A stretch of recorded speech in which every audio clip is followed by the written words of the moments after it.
Oh, hi, everybody. My name is Matt Storrs, and welcome to Mattsplaining. On today's episode, I have an expert on who I'm very excited to speak with. Expert, please introduce yourself and tell us what you're an expert in. My name's Cormac Harkin. I am founder of Vine Permaculture, and I am an expert in permaculture design, which I design edible gardens for your property. Absolutely fantastic. I feel like I know quite a bit about permaculture, and I think that where permaculture starts is in the community, seeing what is available to the people around you and what people need. So it's very important in like community organizing and setting things up to look at what artists and community activists are in your community. So for instance, very often the punk scene will be very at odds with like the greaser scene or the socias or the swing dancers or what have you, and or the poets even. And what you're going to want to do is you're going to want to basically find a way to bring people together. And one of the best ways to bring people together is to have a common goal. And one of those common goals can be simply making sure that the corporate interests aren't coming into the artist community and taking over and putting in a bunch of condos and renovating everything and using the hard work of these artists and this community to build out their means to make money. And one of the best ways to do that, to fight that, besides community organizing, pamphlets, petitions, protests, what have you, is to set up a community garden. Because there's nothing more effective than having a punk standing next to like a preppy artist type, and you're building out and making sure that their tomato plants are growing together and sharing resources of the plant food that they have, making sure sharing ideas of like, oh, if you put the stakes in the ground this way, maybe those plants could grow out and they can kind of combine together and we can make an arch. And then before that, you have a literal arch connecting the punk scene to the alt rock scene, the punk scene to the poetry scene. And you have this beautiful archway that anybody can just walk through and grab beans from. And then you have the community event once a month where everybody collects all their vegetables, all their fruits, what have yous, and all their herbs and their what have you. And they make a big potluck, and everybody is able to like share their culture and their food backgrounds, and everybody can have a really great time. And but the thing is, that's the perfect time to organize against those corporate interests to make sure that they can't get in and take over that community garden. Because worst case scenario, if those corporate interests come in, you can salt the earth and you can completely destroy the garden and the soil all around that artist community. And so like that's obviously not an ideal scenario, especially if you're wanting to make any money or anything like that. But like if they're really going to come in and kind of destroy that artist community that you have and you've had to move down the road, then that can be a last ditch effort to kind of make it a little harder on them. Another thing that's really important is to make sure that you get some soil samples to make sure how many heavy metals are in the soil, because that can be really useful to get some of the more heavy metal bands into the area, because they're not necessarily going to understand that the soil heavy metals are, mercury, nickel, and that sort of thing. They're going to think like, oh, this is going to make our music much more exciting to people in this garden community. And so like that can be really useful for the recruiting process. And they would be coming in and probably helping to fix that soil, because they think like, oh, we'll collect this heavy metal, and whether or not they use those heavy metals by selling them at the metal refinery or recycling factory, or they use those metals just to help inspire, quote unquote, some new songs. I think that that's a really great way to help recruit new artists to the area. Now, based on what you've heard so far, about how much of that would you say was accurate? You were doing very well until the heavy metals came in. Oh, okay. You were nearly there.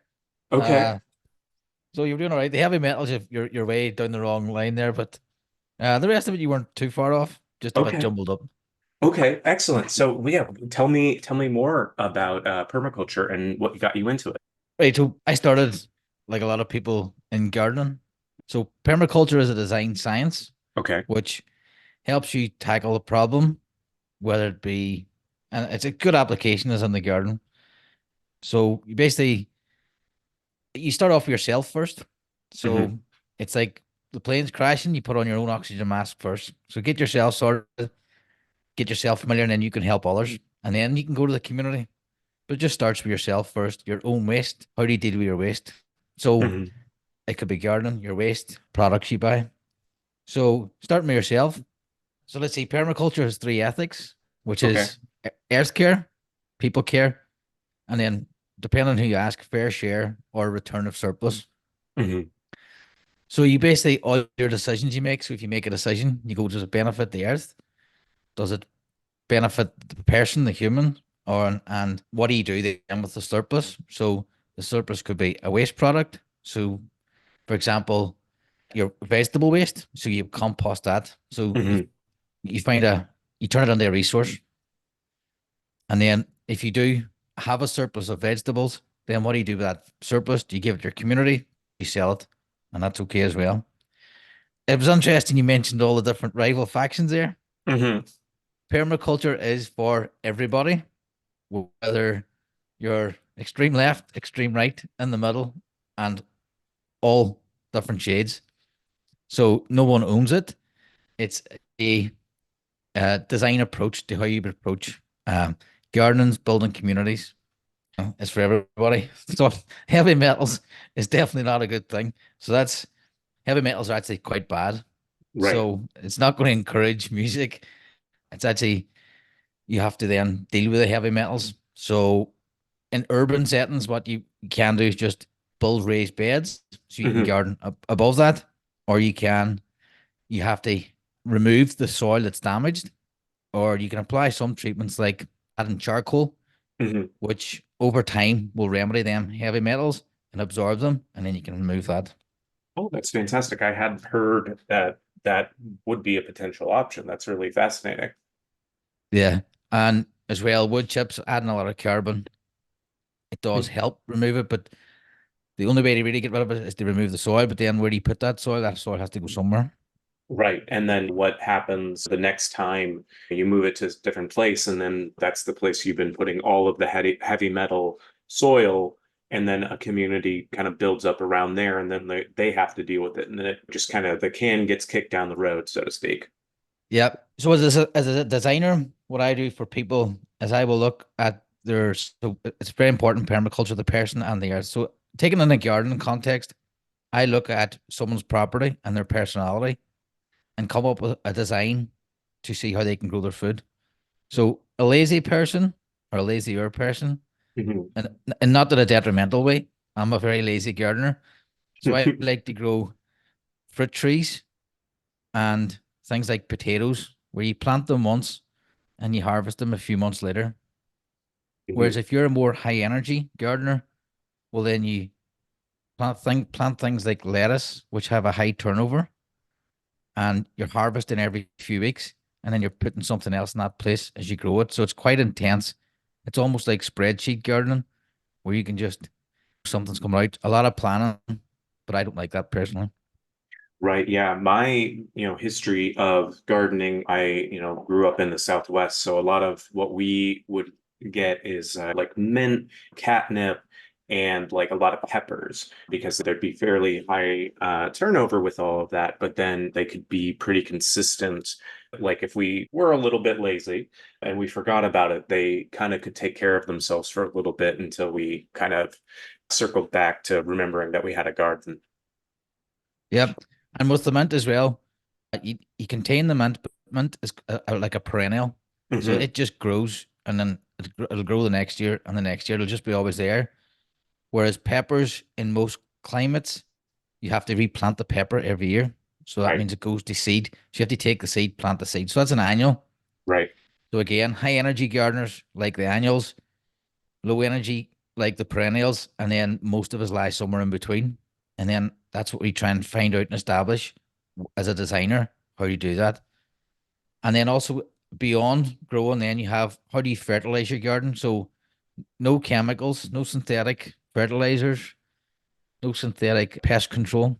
So it all has to be organic. So we encourage planting multiple species. So we encourage diversity in order that the plants support each other so that you don't have to add fertilizer. We even have a thing called sacrificial planting, Hmm. where you plant something that a bug likes in order not to stop it eating something that you like. Absolutely. And you say that in the context of bugs, but what we would do is that's part of the reason why we do the catnip, because by having the catnip, the cats would go and they would eat that and they would kind of go on their fun little trip, but then they would ignore the rest of the plants that we had growing. Yeah. So it's planting that variety and finding your growing personality.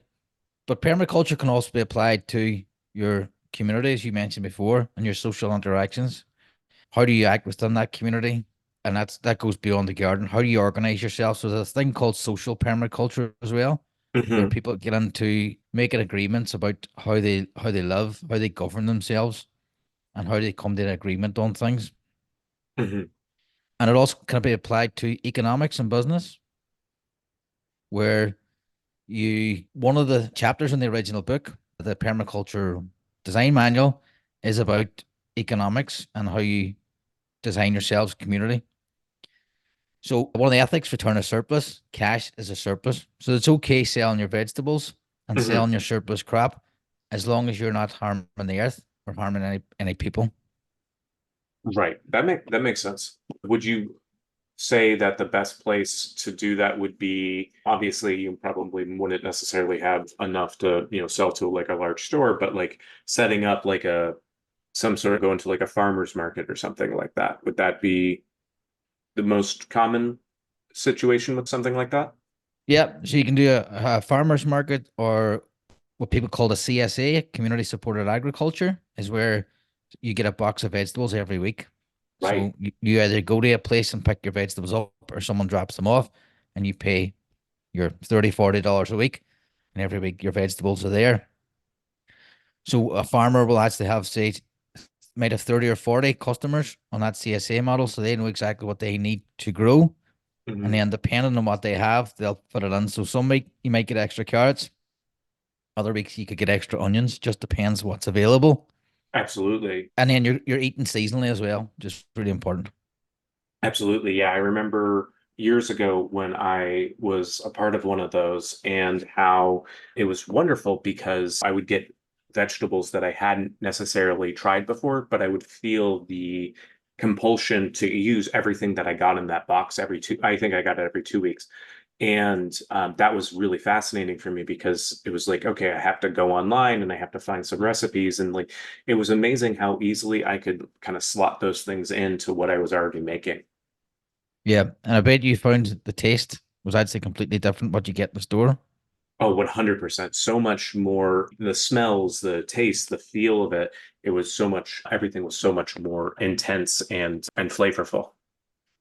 And you most importantly nutritionally dense. So if you're buying off a local CSA, you are getting nutritionally dense food. It's not traveling that far. It's not lying in warehouses for days. It's more or less off the field into a box and delivered to you. So if you're looking for one way to start getting healthier, it's a great way to start. And then you're supporting your local economy. It might be slightly dear, but that money is going to circulate within your local community instead of being taken through a big box store out of your communities. Absolutely. And I mean, that's how you get all the different musical people with all the different musical preferences to come together, was coming up with these CSA boxes and then basically supporting the farmers who are then going to start coming to all the shows because they want to support the people that are getting the boxes. And so like it's a cycle, it sounds like, where everything kind of feeds into itself and perpetuates. Yeah, and it creates them strong bonds. So a community is resilient. And a day and age where we're all stuck in front of our TVs, we don't really know our neighbours. It's a great way of getting out, being productive, getting to know your neighbours and making your community stronger, more resilient, and as well, setting up them local trade where you can start bartering as well. Absolutely. So and the best way to actually do this if you are growing is if you had 5 or 6 neighbours together. And like I grow potatoes because I like potatoes. Maybe my neighbor's more energetic. They like growing lettuce or high turnover crops. They grow that, and then we swap. Yeah, that's perfect. And then you have the opportunities to not only meet your neighbors, but share those resources and share your interests as well. That's a wonderful thing, I feel. Yep. And then you'll have the different musical tastes, different artists, different communities coming together where they have a shared purpose instead of being divided, which a lot of us are being now. It's a very positive thing. Absolutely. Absolutely. This is so wonderful and so insightful. I really appreciate you joining me and sharing your knowledge. If people wanted to learn more about this or learn more about you, where would you recommend that they go?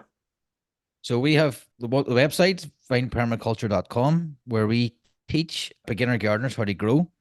And then if you want to hand and actually design your property, you can have a free 30-minute chat with me and I can tell you how to educate yourself and Mhm. how you go about that. And then we also talk to professionals. So if you want to take this a step further and actually earn some money and earn a living, I have a podcast called The Permaculture Vine on YouTube where I talk to professionals and they share how they make money whilst abiding by the permaculture principles and ethics. Absolutely fantastic. I can't thank you enough for joining me today, and I hope people found this as interesting as I did because this is absolutely fascinating. Thank you.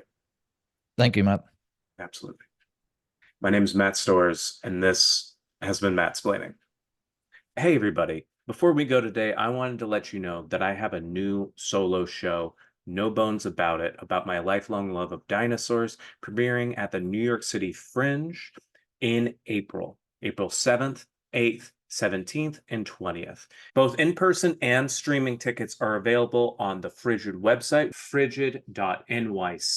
I hope that you'll be able to check out this wonderful show that includes art from some of my best friends who have been so kind to provide artwork of their favorite fat dinosaurs. You can find out more information on any of my social profiles at MT Stores, MTSTORRS. And I hope that you'll get a chance to see this absolutely delightful show that I have been able to put together. Thank you so much for listening. I love you.